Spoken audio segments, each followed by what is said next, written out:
je m'appelle Boubacar Diédhiou. Je suis le directeur administratif du centre Sunugal. Mbaye Diouf est le directeur général, qui est actuellement au Canada.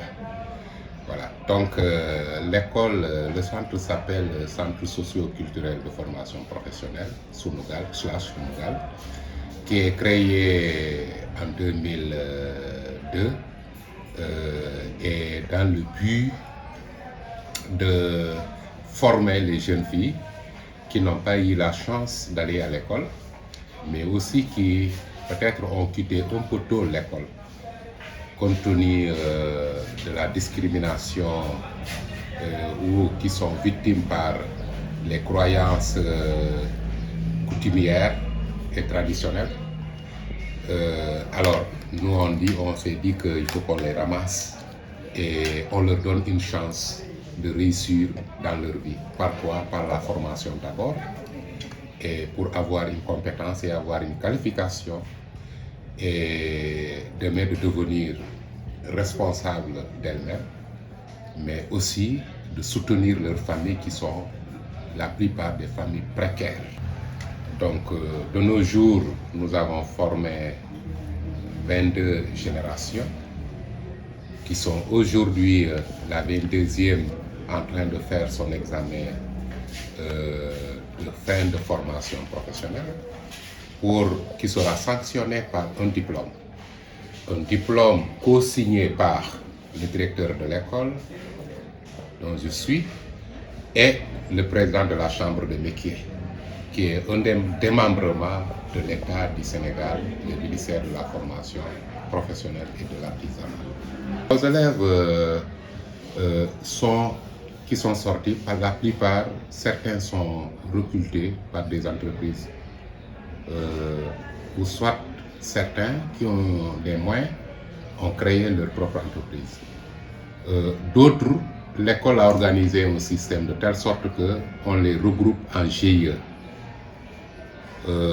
C'est ainsi que nous venons de visiter tout à l'heure le GIE que nous venons de visiter. C'est l'œuvre de l'école. L'école a créé ce GIE, pourquoi? C'est pour articuler entre les enseignements de l'école, les élèves sortants puissent aller au niveau du GIE pour faire leur perfectionnement, pour faire leur renforcement. Et le plus souvent, c'est les meilleurs élèves qui vont faire le stage au niveau du GIE. Maintenant, quand le GIE a besoin d'élèves pour pouvoir renforcer son staff, ou si le GIE a un marché où il y a beaucoup de demandes, ces élèves-là sont retenus pour pouvoir les accompagner à confectionner ces habits. Boo gisee xale yi lu ñuy liggéey lii par exemple xale yi ñoo ko liggéey sur art, parce que on a un professeur qui est sorti de l'école des beaux-arts moo leen tàggat en dessin de mode. Donc gis ngeen lii, donc lii yëpp ñoom ñoo def liggéey boobu. Lii yëpp ça c'est de l'art. Donc mu nekk loo xam ne liggéey bi dañ koy def ci des thématiques, vous voyez. Donc ku nekk yaa liggéey sa bopp, voyez un peu. Donc lii yëpp xale yi ñoo ko liggéey, macha allah. Donc pour dire que c'est une école boo xam ne non seulement couture bi ak art ñoo ànd, loolu moo tax ñu kii noonu. Gis ngeen fii ay copies yu ñu corrigé yoo xam ne xale yi ñoo ko def. Actuellement la deuxième épreuve d'ailleurs porte sur ça. Lii la ñoom ñu war a def, gis ngeen. Donc voyez un peu. Donc ici c'est le dessin. D'abord on sort le squelette, ensuite ñu habillé ko nii, tu vois, pour mu nekk ay modèles. Et modèles yooyu lañu coupé ñu ñaw. Vous voyez, bii mooy suñu défilé yi. Mooy loolu la ñuy jël pour def le défilé, pour présenter. Élèves yi ñoo ko liggéey nii, mooy lii, vous voyez. Donc ñoom lu ñuy liggéey noonu ki aar ñu ñëw fii mooy défilé bi ren bi sargal monsieur Diédhiou ay les formateurs tout ça. Donc élèves yi ñoo ko def. bii tamit première année élèves yi ñu nekkoon fii première année ñoo ko def perle yi ñu perlage lii yëpp loolu kii la tamit bon fii c'est liggéey wax bi ak jiin waaye wax ak jiin lañu ko confectionné pour montrer que mixage boobu daf ci am solo lool. Bon bii suñu tenue école voilà donc gis ngeen xale yi lu ñu sol ñu nekkoon ci classe bi loolu la ñuy kii donc ñu génne ko nii waaye donc mu nekk loo xam ne lu am solo la lool bii dañuy jël ñu def robe à partir c'est ce qu'on appelle le recyclage donc à partir du soleil dañuy jël ñu def modèle boobu la ñuy défilé tamit élèves waa troisième année 26 août dernier fête boobu lu tax ñu jublu ci fête boobu pour sargal élèves yi ñoo xam ne de 20e promotion y avait 27 élèves ñooñu ñaari fukk ak juróom-ñaar ñoo doon jël seen lijaasa bon àndoxoor joxe lijaasa yooyu mais tamit ñu présenter suñu modèle boo xam ne ñoom ñoo ko ñaw dañ ko ñaw parce que dañu leen jox ay thèmes et élève buy génn moom moo ñaw yëreewam ñu présenter ko pour wane ñin ñi que fii ku fi génn da ngay mën a jëriñoo sa bopp. fait les affres de cette Covid-19 nous peinons à nous relever parce que il y a un manquement d'élèves. Actuellement, nous n'avons même pas 100 élèves. Or, auparavant, on allait jusqu'à 200 élèves. Et c'était un centre de référence au niveau de Guéguéwaye. Raison pour laquelle,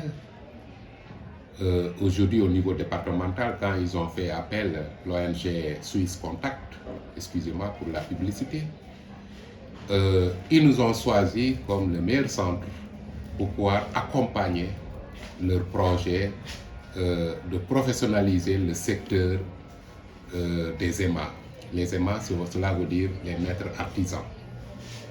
De prendre leurs apprentis pour pouvoir leur faire donner une formation professionnelle adéquate qui sera sanctionnée par le CAP. Je vous dis, depuis que l'école existe, nous n'avons jamais bénéficié de subventions venant de l'État ou des subventions venant des collectivités locales ou d'une ONG. Sauf une année, on a eu bénéficié d'un appui de l'OIM, l'Organisation internationale des migrations, quand il faisait revenir les immigrés clandestins venant de l'Espagne. Ensuite, avec la Covid-19, nous avons pu bénéficier de l'aide que l'État donnait aux entreprises par le truchement du ministère de la formation professionnelle. Hormis ces deux subventions, nous n'avons jamais eu d'accompagnement. C'est ça notre difficulté. Or, nous sommes en train d'accompagner l'État dans sa tâche régalienne, qui consiste à former ces enfants, parce que c'est des enfants de la nation, et encore c'est des enfants vulnérables. Donc, nous interpellons encore l'État de mieux s'organiser et de penser aux écoles de formation professionnelle. Bien vrai que nous sommes privés, mais nous encadrons des enfants dont les parents ont des revenus assez faibles.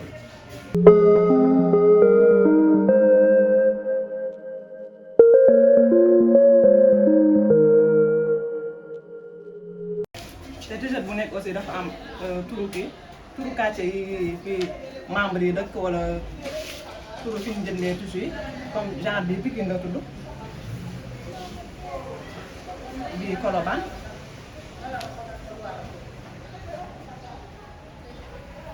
bii Sandaga la tudd.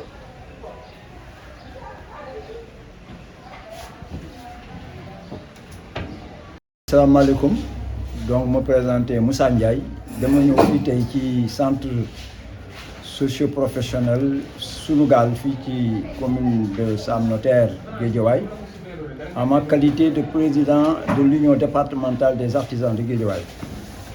Les centres de formation bokk ci union bi parce que ay acteurs lañu dans l'artisanat ñi ñuy former ay artisans lañu kon tey jii centre bi dafa war a natt maanaam defal examen xale yi nga xam ne ñoom ñoo war a génn bi ñu fi defee ñetti at ñu former leen ci ba pare kon bi ñu ma ko yëgalee aussi moo war a bokk ci ñi nga xamante ni war nañu ñëw siggil artisanat teew ci xale yi di ci profité aussi di en tout cas masawu bu baax a baax coono personnel Sunugal te ki ko jiite tey muy directeur administratif monsieur Boubacar Diédhiou di ci aussi féliciter parents d'élèves yi nga xamante ne bi aussi noppaluwuñu benn yoon pour que ñu andi xale yi ñu jàng fi métier di ñaax rek xale yi nga xamante ne bi tey ñoom ñoo tax ñuy def examen bi ñu fexe bu góorgóorlu ba li ñuy xaar ci ñoom waajur yi di ko xaar ci ñoom réew mi di ko xaar ci ñoom mooy ñu génn nekk ay couturière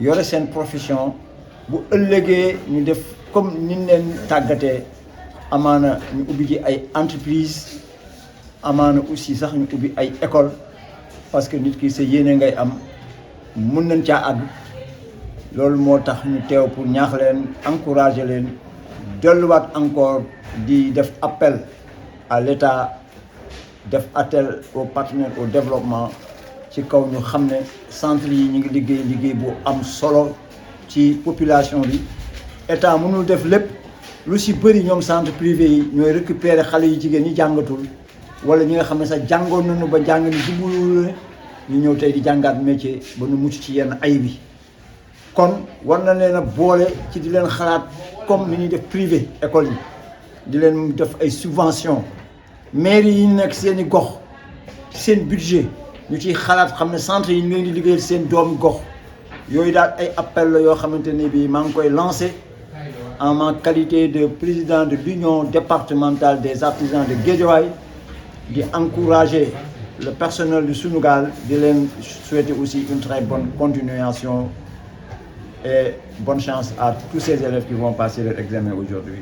Merci beaucoup Sicap TV yéen aussi ñu ngi leen di gërëm ci seen teewaay yéen a mën a jot li nga xamante ne bii moom lañ fi war a fësal que le partenariat ne ferait que commencer dinañ am yeneen défis yoo xam ne ensemble ak seen médium bi dinañ ko mën a relever ak seen ay auditeurs ak ay seen followers merci beaucoup. asalaamaaleykum chez monsieur Souleymane Sow agent technique chambre de métier Dakar ma nekkoon fii tey ci centre de formation Sunugal Guédiawaye pour superviser benn examen bu 3e année chaque 3 ans dañuy def benn examen concours quoi pour élèves couture yi vraiment ñu ko commencé tey bismillah rahmaan rahim ñu ngi ko war a àggale ci alhamdulilah rabbil alamin dañaan yàlla lépp luñ ci def ñu yàlla barkeel te vraiment école bi ñu gis boobu fi nekk jàmbaar lañ vraiment mais soxla woon nañ tuuti ndimbal waaw ñun war a jàppale lañ incha allah kàttanu yàlla école ba am importance la ay formateurs yu baax bi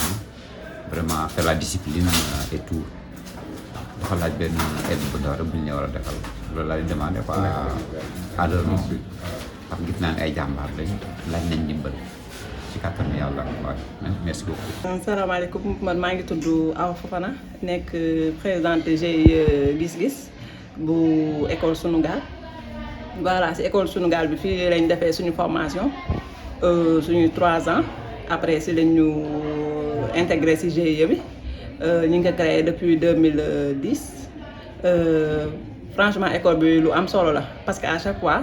dañuy chaque année d'habitude dañuy insérer ay élèves ci GIE bi ñu am aussi ay opportunité de formation yoo xamante ni ay stylistes yu nekk en Italie comme dañoo nekk en collaboration ak ñoom ñoo xëy def ak ñun voilà dañuy gën a yokk suñu xam-xam daal ci loolu. asalaamaaleykum maa ngi tudd Mame Diarra Guissé ma nekk élève fii Sunugal nekkoon 2e année la déwén incha allah laa war a def 3e année.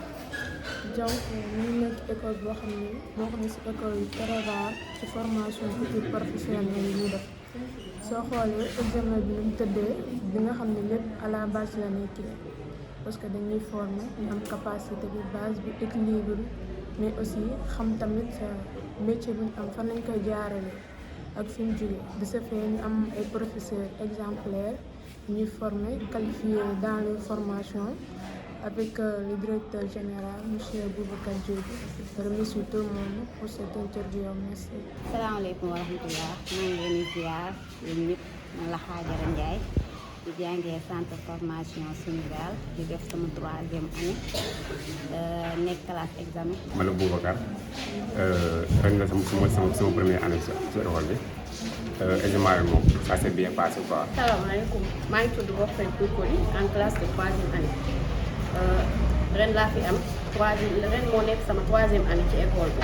maa ngi remercier suñu professeurs yëpp ndax jàpp nañ mënoon nañ ay élèves yi ñooy def am na ñeneen ñu surveiller ñu bañ fi ñëw même si amuñu place mais ñëw nañ fi pour je dirais dalal suñu xel di remercier suñu directeur bi tamit ndax moom je dirais que ni jàppeewuñu ay élèves mais njabootam lañ ñu jàppee di foo di kaf mais bu jàng jotee dañuy jàng kenn gënuñu professeur kenn gënuñu kenn gënuñu directeur.